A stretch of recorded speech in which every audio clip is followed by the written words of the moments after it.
নিয়মিত ইস্তেগফার পড়বে, 1 নম্বর পুরস্কার আল্লাহ সুবহানাহু ওয়া তাআলা তার জীবনের গুনাহগুলোকে ক্ষমা করে দিবেন। 2 নম্বর পুরস্কার আল্লাহ তাআলা প্রয়োজন অনুযায়ী বৃষ্টির ব্যবস্থা করবেন। সুবহানাল্লাহ। আল্লাহ তাআলা বলেন ইউরসিলিস সামাআ আলাইকুম মিদরারা। ও বান্দা, তোমার বৃষ্টির প্রয়োজন, তুমি বেশি বেশি ইস্তেগফার করো। প্রচন্ড রোদের কারণে তোমার ফসলের জমি নষ্ট হয়ে যাচ্ছে, তোমার ফসলগুলো নষ্ট হয়ে যাচ্ছে। তাপমাত্রার কারণে তোমার অনেক কষ্ট হচ্ছে, তুমি কাজ কাম করতে পারতেছো না, ঘরের মধ্যেও থাকতে পারতেছো না। তুমি বেশি বেশি ইস্তেগফার করো। যদি তুমি ইস্তেগফার করো তাহলে আমি আল্লাহ বৃষ্টির ব্যবস্থা করে দিব। সুবহানাল্লাহ। তাহলে ইস্তেগফারের 2 নম্বর পুরস্কার হলো আল্লাহ সুবহানাহু ওয়া তাআলা যেই ব্যক্তি বেশি বেশি ইস্তেগফার করবে, আল্লাহ সুবহানাহু ওয়া তাআলা তার জন্য বৃষ্টির ব্যবস্থা করে দিবেন। সুবহানাল্লাহ। 3 নম্বর পুরস্কার আল্লাহ তাআলা বলতেছেন ইউরসিলিস সামাআ আলাইকুম মিদরারা ওয়া ইউমদিদুকুম বিআমওয়াল। আল্লাহ তাআলা তার রিজিকের যেই অভাব আছে এই অভাবকে দূর করে দিবেন। সুবহানাল্লাহ। জোরে বলেন সুবহানাল্লাহ। রিজিকের অভাব, তুমি বেশি বেশি ইস্তেগফার করো, আল্লাহ তাআলা তোমাকে সম্পদশালী বানিয়ে দিবেন। তুমি দরিদ্র, তুমি বেশি বেশি ইস্তেগফার করো, আল্লাহ তাআলা তোমাকে ধনী বানিয়ে দিবেন। ইস্তেগফার এমন একটি পাওয়ারফুল আমল। আল্লাহ তাআলা কুরআনুল কারীমের মধ্যে বলেন 3 নম্বর পুরস্কার যেই ব্যক্তি নিয়মিত ইস্তেগফার করবে, 3 নম্বর পুরস্কার হলো আল্লাহ সুবহানাহু ওয়া তাআলা তাকে সম্পদের মালিক বানিয়ে দিবেন। আল্লাহ তাআলা তার রিজিকের অভাবকে দূর করে দিবেন। সুবহানাল্লাহ। 4 নম্বর পুরস্কার আল্লাহ তাআলা বলেন ওয়াবানিন। 4 নম্বর পুরস্কার হলো আল্লাহ সুবহানাহু ওয়া তাআলা তাকে সন্তান দান করবেন। আমরা যদি আল্লাহ তাআলার সন্তুষ্টি পেতে চাই, যতক্ষণ পর্যন্ত আমরা আল্লাহ তাআলার মাগফিরাত পাবো না ততক্ষণ পর্যন্ত আল্লাহ তাআলার রহমতের আশা করা যায় না। কথা বলেন ঠিক কিনা? বর্তমানে আমাদের সারা বিশ্বের মুসলমানদের এটা একটা দুর্বলতা যে আমরা গুনাহ করি কিন্তু মাগফিরাত নেই না। অথচ আল্লাহর নবী মুহাম্মদুর রাসূলুল্লাহ সাল্লাল্লাহু আলাইহি ওয়াসাল্লামের কি অবস্থা ছিল, যিনি নিষ্পাপ ছিলেন, বেগুনাহ মাসুম ছিলেন। মুহাম্মদুর রাসূলুল্লাহ সাল্লাল্লাহু আলাইহি ওয়াসাল্লাম সম্পর্কে আল্লাহ তাআলা কুরআনুল কারীমের মধ্যে বলেন লিয়াগফির লাকাল্লাহু মা তাকদ্দামা মিন যামবিকা ওয়া মা তাআখার। হে নবী, আপনার পিছনের এবং সামনের সমস্ত গুনাহ মাফ। আপনার কোনো গুনাহ নাই, আপনি গুনাহ থেকে নিষ্পাপ। সুবহানাল্লাহি ওয়া বিহামদিহি। নবী আরবি সাল্লাল্লাহু আলাইহি ওয়াসাল্লামের জিন্দেগিতে গুনাহ ছিল না, কিন্তু নবীজির জীবনীতে দেখা যায় যে আল্লাহর নবী সাল্লাল্লাহু আলাইহি ওয়াসাল্লাম হাদিসের মধ্যে বলেন যে আমি দৈনিক 100 বার আল্লাহ তাআলার কাছে ইস্তেগফার করি, ক্ষমা চাই, তওবা করি। সুবহানাল্লাহি ওয়া বিহামদিহি। তাহলে আপনি আমার কি অবস্থা যে আমরা গুনাহ, আমাদের গুনার তো কোনো সীমা পরিসীমা নাই। কথা বলেন ঠিক কিনা? সকাল থেকে নিয়ে সন্ধ্যা পর্যন্ত, সন্ধ্যা থেকে নিয়ে সকাল পর্যন্ত আমরা কত গুনাহ করি, কিন্তু আমাদের মধ্যে এই অনুভূতি নাই যে আমরা গুনাহ করছি। কথা বলেন ঠিক কিনা? মুহতারাম হাজরিন, অথচ একজন মুমিন বান্দা, মুসলমান বান্দা একটা গুনাহকে পাহাড়ের সমপরিমাণ মনে করা দরকার। যেই পাহাড়ের নিচে সে বসে আছে, যে কোনো সময় ওই পাহাড় তার উপর ধসে পড়তে পারে। আল্লাহর নবী, বিশ্ব নবী রাহমাতুল লিল আলামিন সাল্লাল্লাহু আলাইহি ওয়াসাল্লাম হাদিসের মধ্যে বলেন ইন্নাল মুমিনা ইয়ারা যুনুবাহু কান্নাহু কাঈদুন তাহতা জাবালিন ইয়াখাফু আন ইয়াকা আলাইহি ওয়া ইন্নাল ফাজিরা ইয়ারা যুনুবাহু কাযুবাবিন মাররা আলা আনফিহি। আল্লাহর নবী সাল্লাল্লাহু আলাইহি ওয়াসাল্লাম বলেন একজন মুমিন ব্যক্তি, একজন মুসলমান ব্যক্তি, সে তার গুনাহকে মনে করে পাহাড়ের সমপরিমাণ। যেই পাহাড়ের নিচে সে বসে আছে, ইয়াখাফু আইয়াকা আলাইহি, যে কোনো সময়ে ওই বান্দার উপর, ওই গুনাহগারের উপর পাহাড়টা দোষে পড়তে পারে। মুমিন ব্যক্তি তার গুনাহটাকে এত বড় মনে করে। সুবহানাল্লাহ ওয়া বিহামদিহি। মুমিন ব্যক্তি তার গুনাহকে মনে করে যে আমি একটা গুনাহ করছি, এই গুনাহটা সামান্য নয়, বরং এই গুনাহটা পাহাড়ের সমপরিমাণ। যেই পাহাড়ের নিচে আমি বসে আছি, যে কোনো সময় এই পাহাড়টা আমার উপর দোষে পড়তে পারে, আমাকে নিঃশেষ করে দিতে পারে। ওয়া ইন্নাল ফাজিরা ইয়ারা যুনুবাহু কাযুবাবিন মাররা আলা আনফিহি। আল্লাহর নবী রাহমাতুল লিল আলামিন সাল্লাল্লাহু আলাইহি ওয়াসাল্লাম বলেন, একজন পাপাচারী ব্যক্তি, একজন গুনাহগার ব্যক্তি তার গুনাহটাকে এত নগণ্য মনে করে। একটা মাছি যেরকম ভাবে নাকের ডগা দিয়ে উড়ে চলে যায়, সে তার গুনাহটাকে এরকম মনে করে। সে তার গুনাহটাকে বড় মনে করে না। কিন্তু একজন মুমিন বান্দা তার গুনাহটাকে এত বড় মনে করে যে একটা গুনাহ সে মনে করে এটা অনেক বড়, পাহাড়ের সমপরিমাণ। যে কোনো সময় তার উপর এটা ভেঙে পড়ে তাকে নিঃশেষ করে দিতে পারে। সুবহানাল্লাহ। মুহতারাম হাজিরিন, এজন্য শয়তানের ধোঁকায় পড়ে কখনো আমাদের গুনাহ হতে পারে। মুমিন বান্দাদের উচিত গুনাহ হওয়ার সাথে সাথেই আল্লাহ তাআলার কাছে মাপ চাওয়া, আল্লাহ তাআলার কাছে তওবা করা, ইস্তেগফার করা, যে আল্লাহ আমি শয়তানের ধোঁকায় পড়ে গুনাহ করে ফেলেছি। রব্বুল আলামিন, আমি নিজের ইচ্ছায় গুনাহ করি নাই, শয়তানে আমাকে কুমন্ত্রণা দিয়ে গুনাহ করাইছে। মুমিন বান্দা যখন গুনাহ করবে তখন সে পেরেশান হয়ে যাবে। আহারে, আমি সামান্য কোনো কাজ করি নাই, অনেক বড় কাজ করে ফেলেছি। আমার এই গুনাহটা পাহাড়ের সমপরিমাণ। যে কোনো সময় আমার উপর এই পাহাড়টা দোষে পড়তে পারে, আমাকে নিঃশেষ করে দিতে পারে। আল্লাহর হাবিব সাল্লাল্লাহু আলাইহি ওয়াসাল্লাম বলেন, উম্মত শোনো, আল্লাহ তাআলা তোমাদের উপর কি পরিমাণ দয়াবান। একজন বান্দা যখন গুনাহ করে তখন বাম কাঁধের ফেরেশতা, একজন মুমিন ব্যক্তি যখন গুনাহ করে বাম কাঁধের ফেরেশতা সাথে সাথেই গুনাহটা লিপিবদ্ধ করে না। আল্লাহর নবী বলেন, ইন্না সাহিবাশ শিমালি লিয়ারফাউল কলামা সিত্তা সাআতিন আনিল আব্দিল মুসলিমিল মুখতি আবিল মুসি ফাইন্না দিমা ওয়াস্তাগফারাল্লাহ আলকাহা ওয়া ইল্লা কুতিবাত ওয়াহিদাতান। আল্লাহর নবী, বিশ্ব নবী রাহমাতুল লিল আলামিন সাল্লাল্লাহু আলাইহি ওয়াসাল্লাম এই হাদিসের মধ্যে বলে, যখন একজন মুসলিম, একজন মুমিন ব্যক্তি কোনো গুনাহ করে তখন বাম কাঁধের ফেরেশতা সাথে সাথেই ওই গুনাহটা লিপিবদ্ধ করে না, বরং 6 ঘন্টা পর্যন্ত ওই ফেরেশতা তার কলমটাকে উঠিয়ে রাখে। সুবহানাল্লাহ। আরো জোরে বলেন সুবহানাল্লাহ। আমার আল্লাহ কি পরিমাণ দয়াবান। ফেরেশতা 6 ঘন্টা পর্যন্ত, নির্ধারিত একটা সময় পর্যন্ত ওই গুনাহটাকে লিপিবদ্ধ করে না, অপেক্ষা করতে থাকে। রাসূল বলেন, ফাইন্না দামা ওয়াস্তাগফিরিল্লাহ আলকাহা। যখন ওই বান্দা আল্লাহ তাআলার নিকট লজ্জিত হয়, গুনাহের কারণে আল্লাহ তাআলার নিকট লজ্জিত হয়, ইস্তেগফার পরে, তো ফেরেশতা সাথে সাথে ওই গুনাহটাকে ছুঁড়ে ফেলে দেয়। সুবহানাল্লাহ। আমার আল্লাহ আমাদের উপর কি পরিমাণ দয়াবান। অথচ যখন একজন বান্দা নেক কাজ করে, একটা নেকের কাজ করে, সাথে সাথে ডান কাঁধের ফেরেশতা লিপিবদ্ধ করে ফেলে, একটু দেরি করে না। কিন্তু যখন একজন বান্দা, একজন মুসলিম ব্যক্তি, একজন মুমিন ব্যক্তি যখন একটা অপরাধ করে, গুনাহ করে, ফেরেশতা 6 ঘন্টা পর্যন্ত, নির্ধারিত একটা সময় পর্যন্ত অপেক্ষা করতে থাকে যে এই বান্দা আল্লাহ তাআলার কাছে লজ্জিত হয় কিনা, আল্লাহ তাআলার কাছে গুনাহ থেকে মাপ চায় কিনা। আল্লাহু আকবার।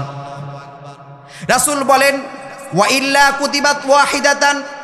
কিন্তু ওই বান্দা যদি লজ্জিত না হয়, আল্লাহ তাআলার কাছে ক্ষমা না চায়, তাহলে আল্লাহ তাআলার ওই ফেরেশতা তার আমল নামায় একটা গুনাহ লিপিবদ্ধ করে দেয়। দেখেন আল্লাহ আমাদের প্রতি কি পরিমাণ দয়াবান।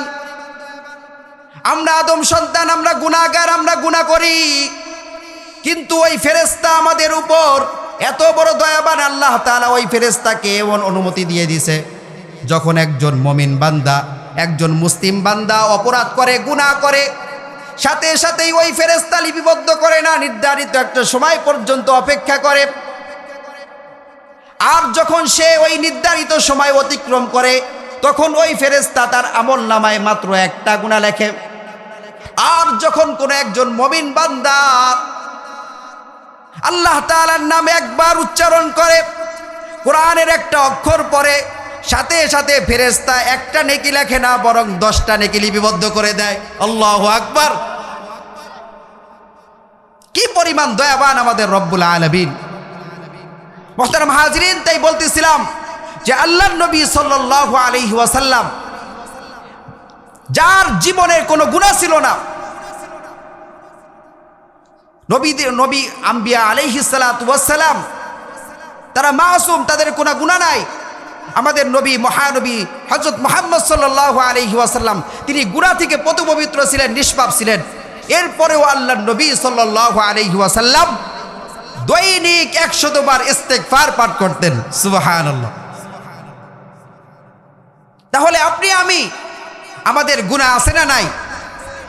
আমাদের তো গুনার কোনো সীমা পরিসীমা নাই। কি পরিমাণ গুনার মধ্যে আমরা জর্জরিত। চোখের গুনাহ, হাতের গুনাহ, পায়ের গুনাহ, প্রত্যেকটা অঙ্গ প্রত্যঙ্গ দিয়ে আমরা গুনাহ করি। কথা বলেন ঠিক কিনা? সবচেয়ে বেশি আমাদের যেই জিনিসটা দিয়ে গুনাহ হয় সেটা হলো জবান। কথা বলেন ঠিক কিনা? তো আমাদের দৈনিক কতবার ইস্তেগফার করা দরকার? এজন্যই আমাদের আল্লাহ তাআলার কাছে গুনাহ থেকে ইস্তেগফার করতে হবে। যতদিন পর্যন্ত আমরা ইস্তেগফারের উপর আমল করব, কোনো ভূমিকম্প আমাদেরকে ধ্বংস করবেন না। আল্লাহু আকবার। আজ এই বাংলার জমিনে হাজারো হাজার আলেম উলামা আল্লাহ প্রেমিক থাকার কারণে আল্লাহ সুবহানাহু ওয়া তাআলা সাধারণ একটা জাকনি দিয়েছেন। কারণ এই সময় হাজারো মানুষের কণ্ঠে উচ্চারিত হয়েছে আল্লাহু আকবার, আস্তাগফিরুল্লাহ, সুবহানাল্লাহ, লা ইলাহা ইল্লা আনতা সুবহানাকা ইন্নী কুনতু মিনাজ জালিমিন। কথা বলেন ঠিক কিনা? মুহতারাম হাজরিন, এজন্যই আমার আল্লাহ রব্বুল আলামিন আমাদের এই জমিনকে টিকিয়ে রাখছেন। যতদিন পর্যন্ত ইস্তেগফার করনেওয়ালা মানুষ দুনিয়ার মধ্যে থাকবে, আল্লাহর রাসূল বলেন, ততদিন পর্যন্ত আল্লাহ সুবহানাহু ওয়া তাআলা এই পৃথিবী টিকিয়ে রাখবেন। সুবহানাল্লাহ। এজন্য আল্লাহ তাআলা আমাদেরকে নির্দেশ দিচ্ছেন, ইস্তাগফিরু রাব্বাকুম ইন্নাহু কানা গফফারা। তোমরা তোমাদের প্রতিপালকের নিকট ইস্তেগফার করো। যদি আমরা আমাদের রব্বুল আলামিনের নিকট ইস্তেগফার করি, তওবা করি, আল্লাহ তাআলার কাছে ক্ষমা চাই, তাহলে আমার আল্লাহ আমাদেরকে 10টা পুরস্কার দান করবেন। সুবহানাল্লাহ। কয়টা পুরস্কার দিবেন? সবাই বলেন। 10টা। কয়টা পুরস্কার? 10টা। 1 নম্বর পুরস্কার, আল্লাহ তাআলা কুরআনুল কারীমের মধ্যে বলেন, ফাকুলতু আস্তাগফিরু রাব্বাকুম ইন্নাহু কানা গফফারা। যদি কোনো বান্দা, কোনো বান্দি ইস্তেগফার করে, আল্লাহ তাআলার নিকট ইস্তেগফার করে, 1 নম্বর পুরস্কার, আল্লাহ সুবহানাহু ওয়া তাআলা তার জিন্দেগীর গুনাহগুলোকে ক্ষমা করে দিবেন। সুবহানাল্লাহ। আল্লাহ তাআলা তার জিন্দেগীর যত গুনাহ আছে সমস্ত গুনাহগুলোকে ক্ষমা করে দিবেন। ইস্তেগফার এমন এক পাওয়ারফুল আমল, যদি কোনো বান্দা নিয়মিত ইস্তেগফার করে, বেশি বেশি ইস্তেগফার করে, আল্লাহ তাআলা কুরআনুল কারীমের মধ্যে বলতেছেন, ইন্নাহু কানা গফফারা। আল্লাহ তাআলা অতি ক্ষমাশীল। আল্লাহ তাআলা ওই বান্দার গুনাহগুলোকে ক্ষমা করে দিবেন। সুবহানাল্লাহ। অপর আয়াতের মধ্যে আল্লাহ তাআলা ইরশাদ করেন, ওয়া মান ইয়া'মাল সুআন আও ইয়াযলিম নাফসাহু থুম্মা ইয়াস্তাগফিরিল্লাহ ইয়াজিদিল্লাহা গফুরুর রহিমা। আল্লাহ তাআলা বান্দাকে ডাক দিয়ে বলেন, হে বান্দা, তুমি অনেক গুনাহ করে ফেলেছো, দুনিয়ার কেউ দেখে নাই, আমি রব্বুল আলামিন তোমার গুনাহগুলো দেখছি। তুমি কি অন্যায় করেছো, অপরাধ করেছো, আজকে তুমি গুনার কারণে লজ্জিত, তুমি হয়রান হয়ে গেছো, পেরেশান হয়ে গেছো। আও ইয়াযলিম নাফসাহু, অথবা তোমার নফসের উপর জুলুম করেছো, সুম্মা ইয়াস্তাগফিরিল্লাহ, অতঃপর যদি আমি আল্লাহর কাছে তুমি ইস্তেগফার করো, ইয়াজিদিল্লাহ গফুরুর রহিমা। আল্লাহু আকবার। তাহলে তুমি আল্লাহ তাআলাকে পাবে, পরম ক্ষমাশীল, অতি দয়ালু। আল্লাহু আকবার। আমার আল্লাহর কি পরিমাণ দয়া, কি পরিমাণ দয়া! হাদিসের মধ্যে আল্লাহর নবী সাল্লাল্লাহু আলাইহি ওয়াসাল্লাম বলেন, ইন্না লিল্লাহি মিয়াতা রাহমাতান আনজালা মিনহা রাহমাতান ওয়াহিদাতান বাইনাল জিন্নি ওয়াল ইনসি ওয়াল বাহাইমি ওয়াল হাওয়াব। আমার আল্লাহর 100টা রহমত রয়েছে। কয়টা রহমত? 100টা রহমত। এই 100 রহমতের মধ্যে আল্লাহ সুবহানাহু ওয়া তাআলা পুরা জগৎবাসীর জন্য মাত্র একটা রহমত দিয়েছেন। সুবহানাল্লাহ। এই একটা রহমতের পাওয়ার কি পরিমাণ! একটা রহমতের পাওয়ার কি পরিমাণ! সরকারে দো আলম নবী বলেন, এই একটা রহমতের মাধ্যমে মা তার সন্তানকে কি পরিমাণ ভালোবাসে। কনকনে শীতের মধ্যে সন্তান প্রসব করে দিয়েছে, মা ওই জায়গায় সন্তানকে না শুয়ে নিজে ওই জায়গায় শোয়। কথা বলেন ঠিক কিনা? কি পরিমাণ দয়া মার মধ্যে দিয়ে দিয়েছেন। একজন সন্তান তার মাকে কি পরিমাণ ভালোবাসে, একজন বাবা তার সন্তানকে কি পরিমাণ ভালোবাসে, একটা মাত্র রহমতের মাধ্যমে। একটা মুরগি তার বাচ্চাগুলোকে কি পরিমাণ ভালোবাসে, নিজের কোলের মধ্যে রাখে। কোনো মানুষ যদি তার পাশ দিয়ে যায়, ওই মুরগির কি পরিমাণ দয়া, সে ওই মানুষের উপর আক্রমণ করে, সে যেন ওই বাচ্চাকে ধরতে না পারে। একটা হিংস্র প্রাণী এই একটা রহমতের মাধ্যমে তার সন্তানগুলোকে, তার বাচ্চাগুলোকে কি পরিমাণ ভালোবাসে। আর আমার আল্লাহ এত বড় দয়ামান, ওয়াখরাল্লাহু 99 ইয়াউমাল কিয়ামা। আল্লাহু আকবার। আর 99টা রহমত ময়দানে মাহশরে, কিয়ামতের ময়দানের জন্য আল্লাহ তাআলা রেখে দিয়েছেন। সুবহানাল্লাহি ওয়া বিহামদি। তো যখন একজন বান্দা গুনাহ করে, তখন আল্লাহ তাআলা নবীকে ডাক দিয়ে বলেন, কুল ইয়া ইবাদিয়াল্লাযীনা আসরাফু আলা আনফুসিহিম লা তাকনাতু মির রাহমাতিল্লাহ ইন্নাল্লাহা ইয়াগফিরুদ যুনুবা জামিআ ইন্নাহু হুয়াল গফুরুর রহিম। হে নবী, আমার ওই উম্মতদেরকে, আমার ওই বান্দাদেরকে আপনি জানিয়ে দেন, ইয়া ইবাদিয়াল্লাযীনা আসরাফু আলা আনফুসিহিম, যারা নিজের নফসের উপর জুলুম করে ফেলেছে, অনেক অন্যায় করে ফেলেছে, নিজের জীবনের উপর হয়রান হয়ে গেছে, আপনি তাদেরকে বলে দেন, ইয়া ইবাদিয়াল্লাযীনা আসরাফু আলা আনফুসিহিম লা তাকনাতু মির রাহমাতিল্লাহ, তোমরা আল্লাহ তাআলার রহমত থেকে নিরাশ হয়ো না। সুবহানাল্লাহ। ইন্নাল্লাহা ইয়াগফিরুদ যুনুবা জামিআ, আল্লাহ তাআলা তোমার সমস্ত গুনাহগুলোকে ক্ষমা করে দিবেন। সুবহানাল্লাহ।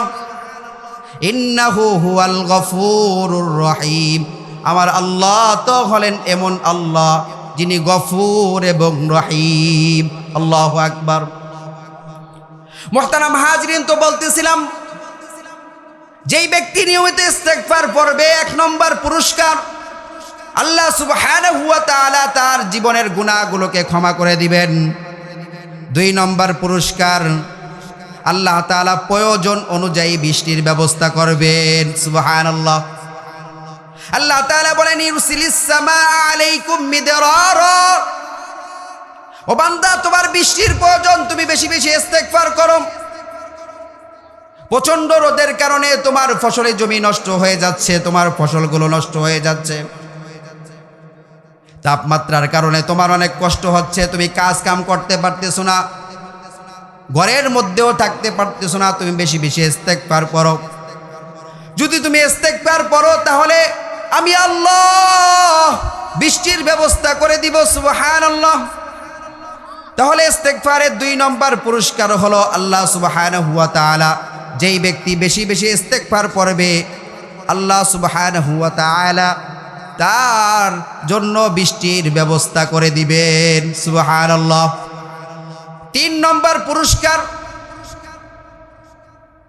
আল্লাহ তাআলা বলতেছেন, ইউরসিলিস সামাআ আলাইকুম মিদরারা, ওয়ায়ুমদিদকুম বিআমওয়াল, আল্লাহ তাআলা তার রিজিকের যেই অভাব আছে এই অভাবকে দূর করে দিবেন। সুবহানাল্লাহ, জোরে বলেন সুবহানাল্লাহ।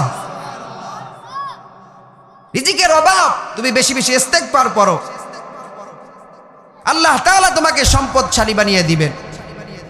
তুমি দরিদ্র, তুমি বেশি বেশি ইস্তেগফার করো, আল্লাহ তাআলা তোমাকে ধনী বানিয়ে দিবেন। ইস্তেগফার এমন একটি পাওয়ারফুল আমল, আল্লাহ তাআলা কুরআনুল কারীমের মধ্যে বলেন 3 নম্বর পুরস্কার, যেই ব্যক্তি নিয়মিত ইস্তেগফার করবে 3 নম্বর পুরস্কার হলো আল্লাহ সুবহানাহু ওয়া তাআলা তাকে সম্পদের মালিক বানিয়ে দিবেন, আল্লাহ তাআলা তার রিজিকের অভাবকে দূর করে দিবেন। সুবহানাল্লাহ।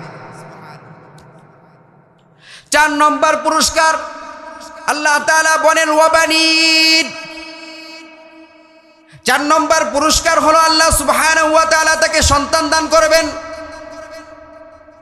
4 নম্বর পুরস্কার কি ভাই? আল্লাহ তাআলা সন্তান দান করবেন, সন্তান অবাধ্য হলে বাধ্য বানিয়ে দিবেন। সুবহানাল্লাহ। ইস্তেগফার এমন এক গুরুত্বপূর্ণ আমল, আমরা অনেক সময় সন্তান হয় না, পেরেশান হয়ে যাই, ওই বাবার দরবারে যাই, ওই মাজারে যাই, বিভিন্ন জিনিস মান্যত করি, ডাক্তারের কাছে দৌড়াইতে দৌড়াইতে আমাদের পায়ের জুতার নিচটা ক্ষয় হয়ে যায়, কিন্তু আমাদের এই আমল জানা না থাকার কারণে আমরা বঞ্চিত হই। কথা বলেন ঠিক কিনা? আল্লাহ তাআলার স্পষ্ট ঘোষণা ওয়াবানিন, আল্লাহ তাআলা তাকে সন্তান সন্ততি দান করবেন। সুবহানাল্লাহ। সন্তান দেওয়ার মালিককে বলেন তো? আল্লাহ। আরো জোরে বলেন, সন্তান দেওয়ার মালিককে? আল্লাহ। আল্লাহ তাআলা কুরআনুল কারীমের মধ্যে বলেন লিল্লাহি মুলকুস সামাওয়াতি ওয়াল আরদ, আসমান এবং জমিনের মালিকত্ব, আসমান এবং জমিনের মালিকানা আমি আল্লাহর। ইয়াখলুকু মা ইয়াশা, আমার যা ইচ্ছা আমি তা সৃষ্টি করি। লিল্লাহি মুলকুস সামাওয়াতি ওয়াল আরদি ইয়াখলুকু মা ইয়াশা ইয়াহাবু লিমান ইয়াশাউ ইনাসা ওয়া ইয়াহাবু লিমান ইয়াশাউ যুকুর। আমি আল্লাহ যাকে চাই কন্যা সন্তান দান করি, আমি আল্লাহ যাকে চাই পুত্র সন্তান দান করি। সুবহানাল্লাহ। কাউকে শুধু আমি পুত্র সন্তান দেই, মেয়ে দেই না, আবার কাউকে মেয়ে দেই, পুত্র সন্তান দেই না, ছেলে দেই না। আও ইউযাউযুহুম যুকরানা ওয়া ইনাসা, বান্দা আমি যাকে ইচ্ছা তাকে পুত্র সন্তানও দান করি, মেয়ে সন্তানও দান করি। সুবহানাল্লাহ। ওয়া ইয়াজআলু মান ইয়াশাউ আকিমা, আবার আমি যাকে চাই কোনো সন্তান দেই না, নিঃসন্তান হিসেবে তাকে রেখে দেই। এই ফয়সালা কার বলেন তো? জোরে বলেন কার? আল্লাহ। আল্লাহ তাআলা যাকে চান সন্তান দেন, কাউকে ছেলে দেন, কাউকে মেয়ে দেন, আবার কাউকে ছেলে মেয়ে উভয়টাই দেন, আবার কাউকে সন্তান দেন না। সন্তান দেওয়ার মালিক কে? আল্লাহ। তো আল্লাহ তাআলা এই আয়াতের মধ্যে বলেন যখন তোমরা অধিক পরিমাণে ইস্তেগফার করবে, ওয়াবানিন, আমি তোমাদেরকে সন্তান দান করব। সুবহানাল্লাহ। সন্তান যদি অবাধ্য হয়, বেশি বেশি ইস্তেগফার করো, সন্তানকে আমি বাধ্য বানিয়ে দিব। ও বান্দা, তোমার সন্তান অবাধ্য হয়ে গেছে, তুমি এদিকে যেতে বলো সে ওদিকে যায়, তুমি খুব পেরেশান, তুমি বেশি বেশি ইস্তেগফার পড়ো, আস্তাগফিরুল্লাহ আস্তাগফিরুল্লাহ আস্তাগফিরুল্লাহ পড়ো, বেশি পরিমাণে আস্তাগফিরুল্লাহ পড়ো, ইস্তেগফার পড়ো, আমি তোমার সন্তানকে বাধ্য বানিয়ে দিব। সুবহানাল্লাহ। 5 নম্বর পুরস্কার, যেই ব্যক্তি বেশি বেশি ইস্তেগফার পড়বে, 5 নম্বর পুরস্কার হলো আল্লাহ সুবহানাহু ওয়া তাআলা তাকে জান্নাত দান করবেন। সুবহানাল্লাহ। ওয়া ইয়াজআল লাকুম জান্নাত, আল্লাহ তাআলা ওই বান্দাকে জান্নাত দান করবেন। জান্নাতে যাইতে মনে চায়নি আমাদের? কার কার মনে চায়? একটু হাত তুলে দেখেন তো। সবাই জান্নাতে যাইতে মনে চায় না? জান্নাতকে আল্লাহ তাআলা কিরকম ভাবে সাজিয়েছেন। আল্লাহ তাআলা হাদিসে কুদসির মধ্যে বলেন আ'দাততু লিইবাদিয়াস সালিহিন মা লা আইনুন রাআত ওয়ালা উযুনুন সামিআত ওয়ালা খাতারা আলা কলবি বাশার। আল্লাহ তাআলা হাদিসে কুদসির মধ্যে নিজেই বলেন আ'দাততু লিইবাদিয়াস সালিহিন, আমি আমার সালেহ নেককার বান্দাদের জন্য এমন জান্নাত বানিয়ে রেখেছি, মালা আইনুন রাত, যেই জান্নাত কেউ কোনোদিন চোখ দিয়ে দেখে নাই, ওয়ালা উদুনুন সামিআত, কোনো কান ওই জান্নাতের বর্ণনা শুনে শেষ করতে পারে নাই, ওয়ালা খাতারা আলা কলবি বাশার, কোনো অন্তর এটা কল্পনার জগতেও যেতে পারে নাই। সুবহানাল্লাহ। আল্লাহর হাবিব সাল্লাল্লাহু আলাইহি ওয়াসাল্লাম হাদিসের মধ্যে বলেন, একজন নিম্নমানের জান্নাতি তাকে কি পরিমাণ জান্নাত দান করা হবে? ইন্না আদনা আহলাল জান্নাতি মানজিলাতান আল্লাযী লাহু ৮০,০০০ খাদিমিন ওয়া ৭২ যাওজাতান ওয়া তুনসাবু লাহু কুব্বাতুম মিন খরদালিন ওয়া জাবারদাদিন কামা বাইনাজ জাওয়াতি ইলা সানআ। আল্লাহর হাবিব বিশ্ব নবী রাহমাতুল লিল আলামিন হাদিসের মধ্যে বলেন, একজন নিম্নমানের জান্নাতি তাকে আল্লাহ তাআলা কি পরিমাণ জান্নাত দান করবেন? আল্লাহর রাসূল বলেন ৮০,০০০ খাদিমিন, তাকে তো 10 দুনিয়ার পরিমাণ একটা জান্নাত দান করবেন। এই সাথে সাথে আল্লাহ তাআলা একজন নিম্নমানের জান্নাতির জন্য ৮০,০০০ খাদিমিন ৮০,০০০ খাদেম আল্লাহ তাআলা নিযুক্ত করে দিবেন। সুবহানাল্লাহ। আরো জোরে বলেন সুবহানাল্লাহ। আপনারা বোঝেন নাই মনে হয়, বুঝতে আপনি আরো জোরে বলতেন সুবহানাল্লাহ। একজন এমপি মন্ত্রী, একজন প্রধানমন্ত্রীর সাথে কয়জন বডিগার্ড থাকে, কয়জন খাদেম থাকে? বেশি হলে ১০০, ২০০, ৩০০ই থাকুক, কিন্তু একজন নিম্নমানের জান্নাতি, এই জান্নাতিকে আল্লাহ সুবহানাহু ওয়া তাআলা ৮০,০০০ খাদিমিন ৮০,০০০ খাদেম দান করবেন। সুবহানাল্লাহ। ৮০,০০০, ১,০০০ না, ২,০০০ না, ৮০,০০০ খাদেম আল্লাহ তাআলা দান করবেন। সুবহানাল্লাহ। ওয়া ৭২ যাওজাতান, একজন, দুইজন, তিনজন, চারজন স্ত্রী নয়। আল্লাহর হাবিব বলেন, একজন নিম্নমানের জান্নাতি তাকে আল্লাহ তাআলা ৭২ জন স্ত্রী দান করবেন। সুবহানাল্লাহ। ওয়া তুনসাবু লাহু কুব্বাতুম মিন খরদালিন ওয়া জাবারদাদিন কামা বাইনাজ জাবিয়াতি ইলা সানআ। আল্লাহর হাবিব বলেন, জান্নাতের মধ্যে তাকে এমন একটা প্রাসাদ দান করা হবে যেটার ঈদগুলো হবে মণি মুক্তার, জাবারজাদের অনেক দামি দামি পাথরের, যেগুলো আমরা দুনিয়ার মধ্যে দেখি না। ওরকম একটা বালাখানা আল্লাহ তাআলা তাকে দান করবেন। কামা বাইনাল জাবিয়াতি, দামেস্কের শহর জাবিয়া থেকে নিয়ে তার দুর্গ হবে দামেস্কের শহর জাবিয়া দিয়ে নিয়ে ইলা সানআ, সানআ পর্যন্ত। সুবহানাল্লাহ। ইয়ামানের রাজধানী সানআ পর্যন্ত এটা দুর্গ হবে। সুবহানাল্লাহ। কিরকম একটা প্রাসাদ আল্লাহ তাআলা দান করবেন। এই জান্নাতে আমাদের যাইতে মনে চায়নি, এজন্য আমাদের বেশি বেশি ইস্তেগফার করতে হবে। তাহলে বলতেছিলাম যে ৫ নম্বর পুরস্কার, বেশি বেশি ইস্তেগফার পড়লে ৫ নম্বর পুরস্কার আল্লাহ সুবহানাহু ওয়া তাআলা যেটা দান করবেন সেটা হলো আল্লাহ সুবহানাহু ওয়া তাআলা তাকে জান্নাত দান করবেন। সুবহানাল্লাহ। ৬ নম্বর পুরস্কার, জান্নাতের তলদেশ দিয়ে নহর প্রবাহিত করে দিবেন। সুবহানাল্লাহ। আরো জোরে বলেন সুবহানাল্লাহ। জান্নাত তো থাকবেই, জান্নাতের তলদেশ দিয়ে নহর প্রবাহিত করে দিবেন। ৭ নম্বর পুরস্কার, আল্লাহ সুবহানাহু ওয়া তাআলা দান করবেন তাকে সকল ধরনের আযাব, গজব, বিপদ আপদ থেকে আমার আল্লাহ হেফাজত করবেন। সুবহানাল্লাহ। এটা আমার বানানো কোনো কথা নয়। আল্লাহ তাআলা কুরআনুল কারীমের মধ্যে নিজেই বলেন, ওয়ামা কানাল্লাহু লিউআযিবাহুম ওয়া আনতা ফীহিম ওয়ামা কানাল্লাহু মুআযিবাহুম ওয়া হুম ইস্তাগফিরুন। আল্লাহু আকবার। আল্লাহ তাআলা নবীকে ডাক দিয়ে বলেন, নবী হে, আপনি তো চিরদিন এই উম্মতের মাঝে থাকবেন না। আপনি যতদিন পর্যন্ত এই উম্মতের মাঝে থাকবেন ততদিন পর্যন্ত আমি আল্লাহ এই উম্মতকে কোনো আযাব গজব দিয়ে, আমি এই উম্মতকে কোনো বালা মুসিবত দিয়ে নিঃশেষ করে দিব না। আল্লাহু আকবার। কিন্তু নবী, আপনি তো চিরজীবন এই উম্মতের মাঝে থাকবেন না, আপনি বিদায় নিয়ে চলে যাবেন। কিন্তু আপনার যেই বান্দা, যেই বান্দি, যেই ঘরের মানুষ, যেই পরিবারের মানুষ, যেই এলাকার মানুষ, যেই সমাজের মানুষ, যেই শহরের মানুষ যেই দেশের মানুষ ইস্তেগফারের উপর আমল করবে, আমি আল্লাহ তাদেরকে আযাব গজব দিয়ে নিঃশেষ করব না। সুবহানাল্লাহ। হযরতে আব্দুল্লাহ ইবনে আব্বাস রাদিয়াল্লাহু তাআলা আনহুম তাফসীর ইবনে কাসীরের মধ্যে এই আয়াতের তাফসীর করেন। এই আয়াত নাজিলের মাধ্যমে আল্লাহ তাআলা উম্মতে মুহাম্মাদিয়াকে দুইটি নিয়ামত দান করেছেন, দুইটি নিরাপত্তা দান করেছেন। কয়টি নিরাপত্তা? দুইটি নিরাপত্তা। হযরতে আব্দুল্লাহ ইবনে আব্বাস রাদিয়াল্লাহু তাআলা আনহু বলেন, কানা ফীহিমা মানান, আল্লাহ তাআলা এই উম্মতকে দুইটা নিরাপত্তা দান করেছেন। এক নম্বর হলো আন-নবিয়্যু সাল্লাল্লাহু আলাইহি ওয়াসাল্লাম, এক নম্বর আমানত, এক নম্বর নিরাপত্তা হলো মুহাম্মাদুর রাসূলুল্লাহ সাল্লাল্লাহু আলাইহি ওয়াসাল্লাম। আল্লাহু আকবার।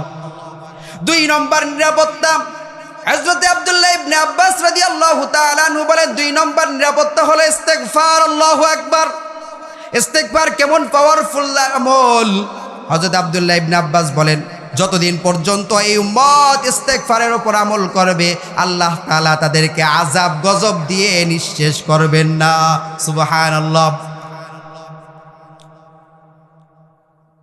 হযরত আব্দুল্লাহ ইবনে আব্বাস রাদিয়াল্লাহু তাআলা আনহু বলেন, ফাদাহামান নবিয়্যু সাল্লাল্লাহু আলাইহি ওয়াসাল্লাম, নবী আরবি সাল্লাল্লাহু আলাইহি ওয়াসাল্লাম আমাদের মাঝে নাই, আমাদের থেকে বিদায় নিয়ে চলে গেছেন। ওয়াবাকিয়াল ইস্তেগফার, কিন্তু এই ইস্তেগফার আমাদের কাছে বাকি আছে। সুবহানাল্লাহ। যতদিন পর্যন্ত রাসূলের উম্মত এই ইস্তেগফারের উপর আমল করবে, কোনো ভূমিকম্প তাদেরকে নিঃশেষ করতে পারবে না। আল্লাহু আকবার। এজন্য আল্লাহ তাআলা কুরআনুল কারীমের মধ্যে বলতেছেন যে তাদেরকে কোনো ধরনের আযাব গজব দেওয়া হবে না। সুবহানাল্লাহ। যারা ইস্তেগফারের উপর আমল করবে তাদেরকে কোনো আযাব দেওয়া হবে না। প্রখ্যাত বুজুর্গ হযরত হাসান বসরি রাহমাতুল্লাহি আলাইহি বলেন, লা আযুন্নু আন্নাল্লাহা ইউআযযিবু আবদান ওয়া হুয়া ইস্তাগফিরু, আমার ধারণা যেই ব্যক্তি ইস্তেগফারের উপর আমল করবে, আল্লাহ তাআলা তাদেরকে কোনো ধরনের আযাব গজব দিবে না। সুবহানাল্লাহ।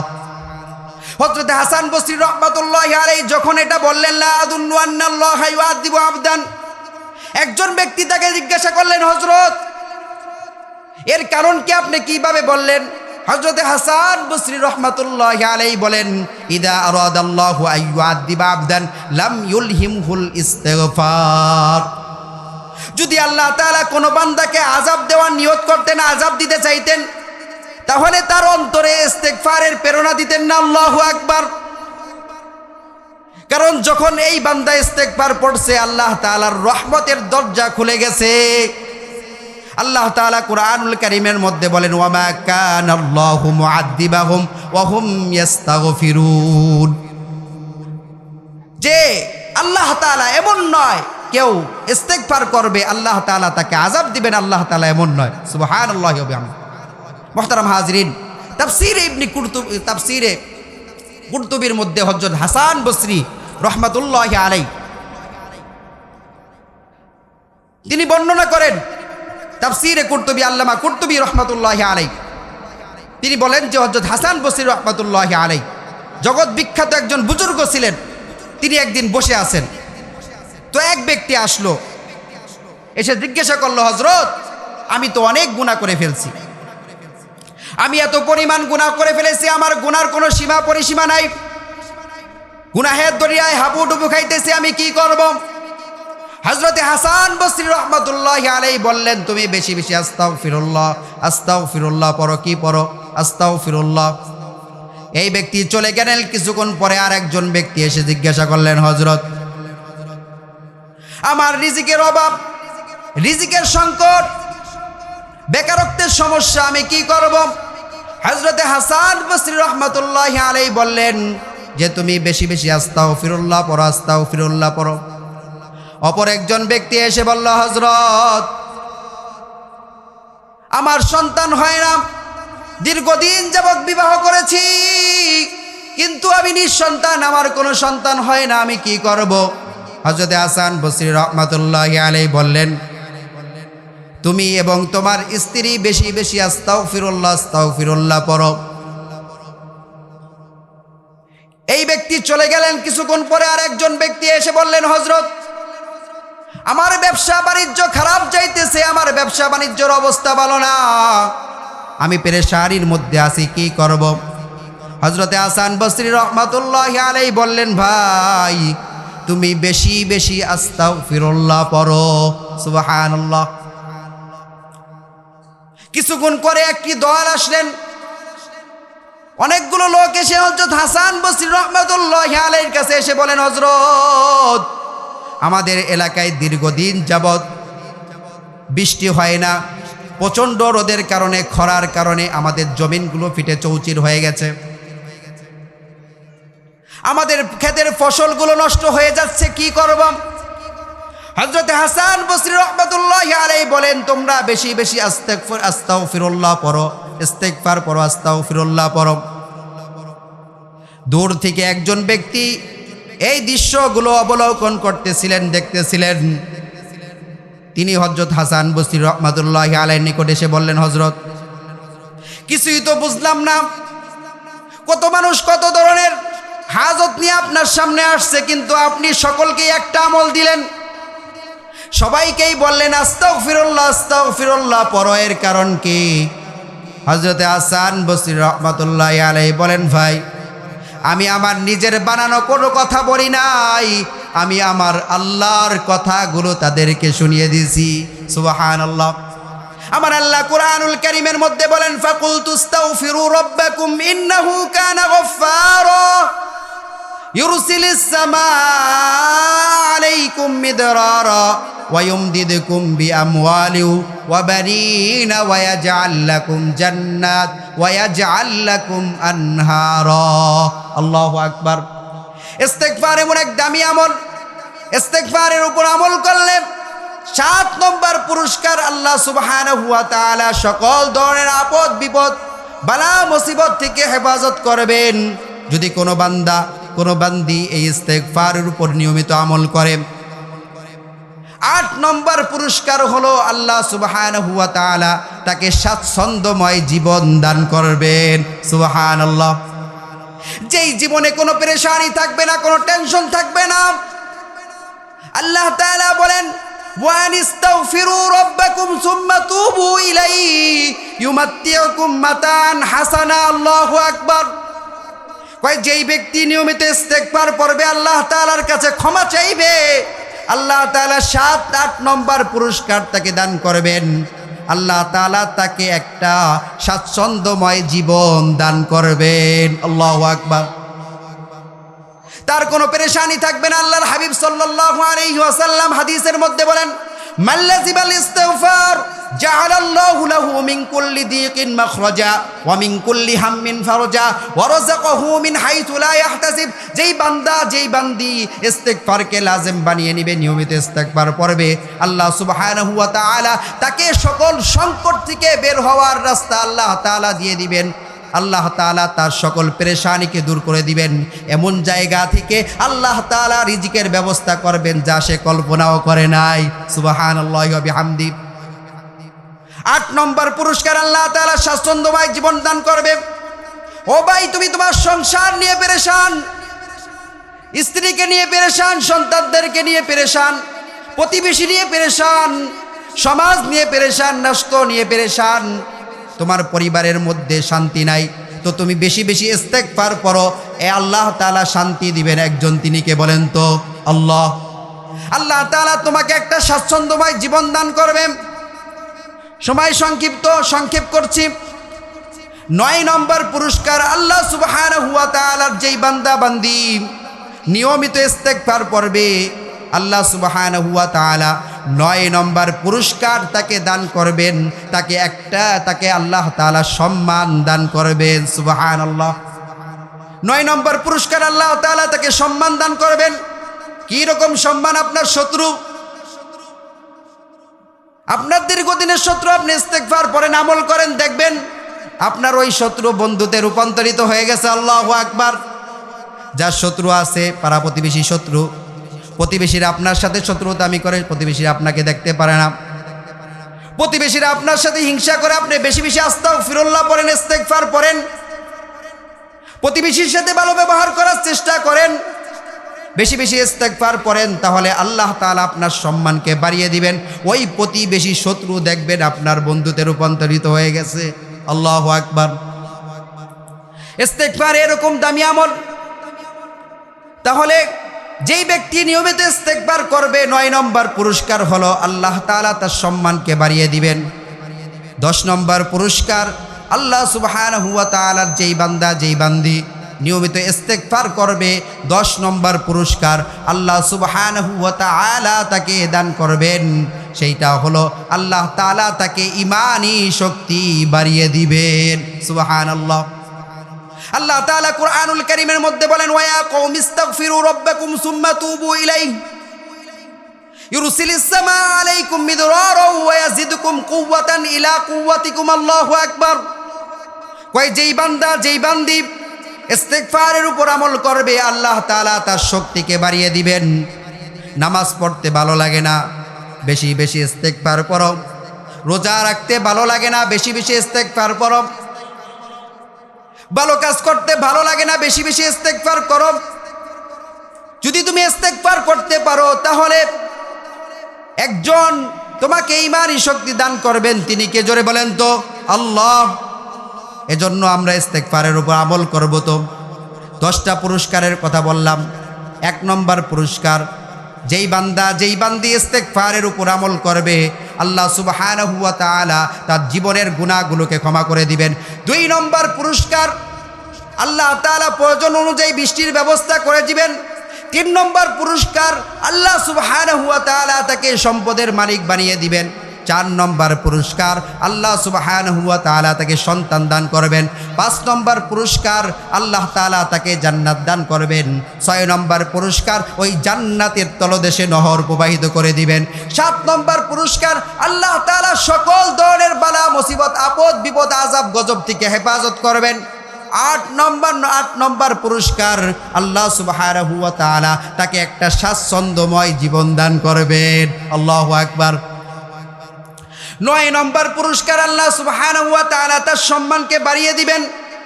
10 নম্বর পুরস্কার, আল্লাহ সুবহানাহু ওয়া তাআলা তাকে ঈমানি শক্তি বাড়িয়ে দিবেন। সুবহানাল্লাহি ওয়া বিহামদি। এজন্য আমরা এই ইস্তেগফারের উপর আমল করতে রাজি আছি তো সবাই? ইস্তেগফার সবচেয়ে সংক্ষিপ্ত ইস্তেগফার হলো আস্তাগফিরুল্লাহ। বলেন কি?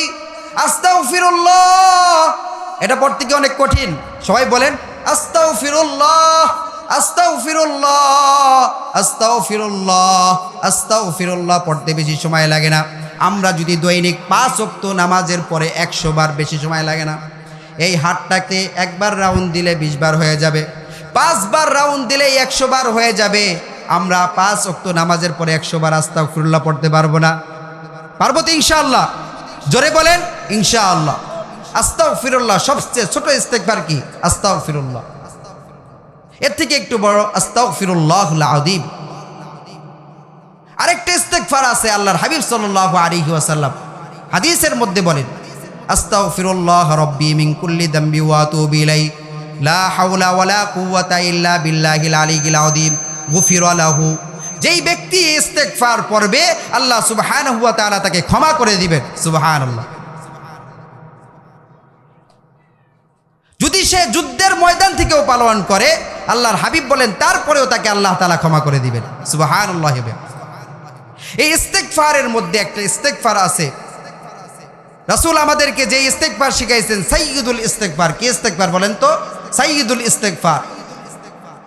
আল্লাহর হাবিব সাল্লাল্লাহু আলাইহি ওয়াসাল্লাম বলেন, যেই বান্দা যেই বান্দি দিনের বেলা একবার এই ইস্তেগফার পড়বে, সন্ধ্যা পর্যন্ত আল্লাহ সুবহানাহু ওয়া তাআলা এই সময়ের মধ্যে যদি সে ইন্তেকাল করে, জান্নাতীদের সাথে তাকে মিলিত করবেন। সুবহানাল্লাহ। কোন বান্দা কোন বান্দি যদি রাতের বেলা সন্ধ্যা বেলায় ইস্তেগফার একবার পড়ে, তাহলে আল্লাহর হাবিব সাল্লাল্লাহু আলাইহি ওয়াসাল্লাম বলেন, সকাল পর্যন্ত এই সময়ের মধ্যে যদি ওই বান্দা ওই বান্দি ইন্তেকাল করে, তাহলে সে জান্নাতীদের সাথে মিলিত হবে। সুবহানাল্লাহ। ইস্তেগফারটা অত বেশি বড় না, ছোট একটা ইস্তেগফার, সাইয়্যিদুল ইস্তেগফার। আল্লাহর হাবিব সাল্লাল্লাহু আলাইহি ওয়াসাল্লাম হাদিসের মধ্যে ইস্তেগফারটা বর্ণনা করেন, আল্লাহুম্মা আনতা রাব্বি লা ইলাহা ইল্লা আনতা খলাকতানি ওয়া আনা আবদুকা ওয়া আনা আলা আহদিকা ওয়া ওয়া'দিকা মাস্তাতা'তু আউযু বিকা মিন শাররি মা সানা'তু আবু'ু লাকা বিনি'মাতিকা আলাইয়া ওয়া আবু'ু লাকা বিযামবি ফাগফির লি ফা ইন্নাহু লা ইয়াগফিরুদ যুনুবা ইল্লা আনতা। এই ইস্তেগফারের উপর যে আমল করবে, আল্লাহ সুবহানাহু ওয়া তাআলা সকাল বেলা যদি কোনো বান্দা পড়ে, ওই দিনের মধ্যে যদি সে ইন্তেকাল করে, মৃত্যুবরণ করে, তাহলে আল্লাহ তাআলা তাকে জান্নাত দান করবেন। সুবহানাল্লাহ। যদি সে সন্ধ্যাবেলা পড়ে, রাত্রিবেলা ওই ইস্তেগফার পড়ে, তাহলে আল্লাহর হাবিব সাল্লাল্লাহু আলাইহি ওয়াসাল্লাম বলেন, রাত্রিবেলা এই ইস্তেগফার পড়ার কারণে আল্লাহ সুবহানাহু ওয়া তাআলা তাকে জান্নাত দান করবেন। সুবহানাল্লাহি ওয়া বিহামদি। এজন্য আমরা ইস্তেগফারের উপর আমল করতে পারবো না। আজকে আমি একটা আমল দিলাম আপনাদেরকে, মাত্র কয়টা আমল? একটা আমল। বেশি বেশি আমরা কি পড়বো বলেন তো? আস্তাগফিরুল্লাহ, ইস্তেগফার পড়ব। তো এই ইস্তেগফারের উপর আমল করার কারণে আল্লাহ তাআলা আমাকে 10টা পুরস্কার দান করবেন, যেই 10টা পুরস্কারের কথা আপনাদেরকে বললাম। একটা ঘটনা বলবো নি আপনাদেরকে। হযরত আহমদ ইবনে হাম্বল রহমাতুল্লাহি আলাইহি, হযরত আহমদ ইবনে হাম্বল রহমাতুল্লাহি আলাইহি জগৎ বিখ্যাত একজন ইমাম ছিলেন। হযরত আহমদ ইবনে হাম্বল রহমাতুল্লাহি আলাইহি হাদিস সংগ্রহের জন্য বৃদ্ধ বয়সে একবার বের হলেন। বৃদ্ধ মানুষ হাদিস সংগ্রহ করার জন্য বের হয়েছেন, সফর করতেছেন। আগের জমানায় তো যাতায়াত ব্যবস্থা এত সহজ ছিল না। যেমন আমি ওই কালিকাপুরের থেকে মাগরিবের পরে রওনা দিয়ে দেখা গেছে 1.5 ঘন্টার মধ্যে এখানে চলে আসছে। তো আগের দিনে তো মানুষ সফর করতো, অনেক দূরে যাইতো একটা হাদিস সংগ্রহ করার জন্য, অনেক দূরে যাইতো। তো হযরত আহমদ ইবনে হাম্বল রহমাতুল্লাহি আলাইহি তিনি বের হয়েছেন হাদিস সংগ্রহের জন্য। সফর করতেছেন। প্রতিমধ্যে একটা অচেনা শহরের মধ্যে যখন গেলেন, সন্ধ্যা হয়ে গেল, রাত্রি হয়ে গেল। বৃদ্ধ মানুষ এই রাত্রিবেলা কোথায় যাবেন, কার বাড়িতে যাবেন? কেউ তো বাড়িতে আশ্রয় দিবে না, কারণ কেউ তাকে চিনে না। সাদা সিধা জিন্দেগি, সাদেগি জিন্দেগি, কেউ তাকে চিনে না। স্বাভাবিকভাবে চলাফেরা করতেছেন। তো একটা মসজিদের মধ্যে ঢুকলেন, এশারের নামাজ আদায় করে হযরত আহমদ ইবনে হাম্বল রহমাতুল্লাহি আলাইহি বিশ্রাম নেওয়ার জন্য ওই মসজিদটাকে চয়েস করলেন।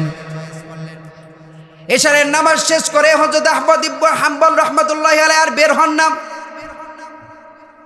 মসজিদের খাদেম সাহেব না চেনার কারণে হযরত আহমদ ইবনে হাম্বল রহমাতুল্লাহি আলাইহিকে ওই মসজিদ থেকে বের করে দিলেন। হযরত আহমদ ইবনে হাম্বল রহমাতুল্লাহি আলাইহি কোথায় যাবেন তিনি পেরেশান হয়ে গেলেন। দেখা গেল একজন সাধারণ দিন মজুর মানুষ, সে বলল, হযরত আপনাকে দেখে মনে হচ্ছে আপনি একজন মুসাফির, আপনি আমার সাথে চলুন, আপনি আমার বাড়িতে বিশ্রাম করবেন, আমার বাড়িতে থাকবেন, আপনাকে আমি মেহমানদারি করব। হযরত আহমদ ইবনে হাম্বল রহমাতুল্লাহি আলাইহি ওই ব্যক্তির সাথে গেলেন। ওই ব্যক্তির সাথে যাওয়ার পরে তার ঘরে অবস্থান করলেন। সংক্ষেপে বলতেছি, ঘটনাটা অনেক লম্বা। হযরত আহমদ ইবনে হাম্বল রহমাতুল্লাহি আলাইহি তার ঘরের মাঝে অবস্থান করতেছেন, আর তিনি দেখতেছেন ওই দিনমজুর রুটি বিক্রেতা, সে বাজারের মধ্যে রুটি বিক্রি করে। চোরটাকে দেখেন যে সে যেই কাজেই করে না কেন তার মুখটা একটু নড়ে, তার মুখটা একটু নড়ে। হযরত আহমদ ইবনে হাম্বল রহমাতুল্লাহি আলাইহি যেহেতু জ্ঞানী ব্যক্তি ছিলেন, তার মনের মধ্যে কৌতূহল জাগলো যে আহারে এই ব্যক্তি যেই কাজেই করে তার মুখটা নড়তে থাকে, কারণটা কি? হযরত আহমদ ইবনে হাম্বল রহমাতুল্লাহি আলাইহি তাকে ডাক দিলেন, ভাই এদিকে আসো। আরে ভাই, তোমাকে যখনই আমি দেখি কোনো কাজ করো তোমার মুখটা নড়তে থাকে, তোমার মুখটা নড়তে থাকে, তুমি কি এরকম বাক্য ওই সময় বলো? তো হযরত আহমদ ইবনে হাম্বলকে রহমাতুল্লাহি আলাইহিকে ওই ব্যক্তি বলতেছে যে, হযরত আমি একটা আমল করি, আমি ইস্তেগফার পড়ি, আস্তাগফিরুল্লাহ পড়ি, আস্তাগফিরুল্লাহ পড়ি। কয় তুমি আস্তাগফিরুল্লাহ পড়ো, ইস্তেগফার পড়ো, এটার মাধ্যমে তুমি কি পেয়েছো? কয় হযরত এই জীবনে আমি যত কিছু চেয়েছি আল্লাহ তাআলা সব আশা আমার পূরণ করেছে। সুবহানাল্লাহ। আমার টাকার প্রয়োজন, আমি বেশি বেশি ইস্তেগফার পড়ছি, আল্লাহ তাআলা টাকার ব্যবস্থা করে দিছে। আমার ব্যবসা ভালো যাইতেছে না, আমি ইস্তেগফার পড়ছি, আল্লাহ তাআলা আমার ব্যবসাকে ভালো করে দিয়েছেন। আমার মেয়ের বিবাহ হইতেছে না, আমি বেশি বেশি ইস্তেগফার পড়ছি, মেয়ের বিবাহের ব্যবস্থা হয়ে গেছে। আমার সন্তান হয় না, আমি বেশি বেশি ইস্তেগফার পড়ছি, আল্লাহ তাআলা আমার সন্তানের ব্যবস্থা করে দিয়েছেন। কিন্তু আমার ছোট একটা আশা এখনো পর্যন্ত পূরণ হয় না, কিন্তু আমি আমার আমলকে জারি রেখেছি। সুবহানাল্লাহ। বলেন তাই নাকি? তোমার কি এরকম একটা আশা, কয়েকটা ছোট একটা আশা? যে আমি শুনছি এই জমানার একজন বড় ইমাম হযরত আহমদ ইবনে হাম্বল রাহমাতুল্লাহি আলাইহি, আমার মনের আশা যে হযরত আহমদ ইবনে হাম্বলকে আমার বাসায় একদিন মেহমান বানিয়ে তাকে আমি একদিন মেহমানদারি করাবো, এটা হলো আমার মনের আশা। কিন্তু আমি গরিব মানুষ, এত বড় একজন ইমাম, সে কি আমার বাড়িতে এসে মেহমান হবে কিনা, এই পেরেশানিতে আমি ইস্তেগফার পড়তেছি। আমার মনে হয় আমার রব আমার এই আশাটাও পূর্ণ করবেন। সুবহানাল্লাহ। হযরত আহমদ ইবনে হাম্বল রাহমাতুল্লাহি আলাইহি বলেন, আরে ভাই, তুমি তো ইস্তেগফার পড়তেছো, আল্লাহ তাআলার উপর তোমার এরকম তাওয়াক্কুল। আরে ভাই, তুমি তো আমাকে দাওয়াত দেওয়া নাই। এই জমানার বড় ইমাম আহমদ ইবনে হাম্বল তোমার ঘরের মেহমান হয়ে গেছে। আল্লাহু আকবার। তুমি আল্লাহ তাআলার উপর ইয়াকিন করে তুমি এই ইস্তেগফারের উপর আমল করতেছো, তুমি আমাকে দাওয়াত দাও নাই। আল্লাহ তাআলা নিজে আমাকে মেহমান বানিয়ে তোমার ঘরের মেহমান বানিয়ে দিয়েছেন। সুবহানাল্লাহ। ইস্তেগফার এরকম একটা পাওয়ারফুল আমল যে আপনার পেরেশান, আপনি পেরেশানির মধ্যে আছে, মামলা মোকদ্দমার মধ্যে আছে, আপনার নামে একজনে মিথ্যা মামলা দিয়ে আপনার জমিনটাকে জবরদখল করে নিয়ে যাচ্ছে, আপনি ইস্তেগফারের উপর আমল করুন। আপনার মেয়ের বিবাহ হয় না, আপনি ইস্তেগফারের উপর আমল করুন। আপনার সন্তান হয় না, আপনি ইস্তেগফারের উপর আমল করুন। আপনার বৃষ্টির প্রয়োজন, ফসলগুলো নষ্ট হয়ে যাচ্ছে, আপনি ইস্তেগফারের উপর আমল করুন। আল্লাহ তাআলা আপনার বিপদকে দূর করে দিবেন, আপনার রিজিকের ব্যবস্থা করে দিবেন। একজন, তিনি কে? আল্লাহ। আমরা এই ছোট আমলটা করতে পারবো তো ইনশাআল্লাহ? কে কে পারবো এই আমলটা করতে বেশি বেশি? আল্লাহ তাআলা আমাদের সকলকে তৌফিক দান করুন। প্রত্যেক নামাজের পরে কমপক্ষে 100 বার আমরা পড়তে পারবো তো সবাই ইনশাআল্লাহ? আল্লাহ তাআলা আমাদের সকলকে বেশি বেশি ইস্তেগফার করার তৌফিক দান করুন। সম্মানিত হাজিরিন, এখন আযাব গজব অনেক বেড়ে যাচ্ছে। যেই ভূমিকম্প হলো, আর একটু সময় যদি এই ভূমিকম্প থাকতো তাহলে আমাদের ঢাকা শহর পুরা কান্নার রোল বয়ে যেত। কি একটা অবস্থা হতো। আল্লাহ তাআলা এই ইস্তেগফারের কারণে আল্লাহ তাআলা নেককার বান্দাদের ওসিলায় আমাদেরকে হেফাজত করেছেন। এজন্য আমরা বলি আলহামদুলিল্লাহ। আপনারা যারা উপস্থিত হয়েছেন আলহামদুলিল্লাহ, পুরা মাঠ ভরে গেছে। আপনারা শেষ পর্যন্ত থাকবেন তো ইনশাআল্লাহ? আপনারা সবাই প্রতিশ্রুতি দিতে পারেন যে আমরা শেষ পর্যন্ত ইনশাআল্লাহ মাহফিলে থাকবো ইনশাআল্লাহ? আল্লাহ তাআলা আমাদের সকলকে কবুল করুন।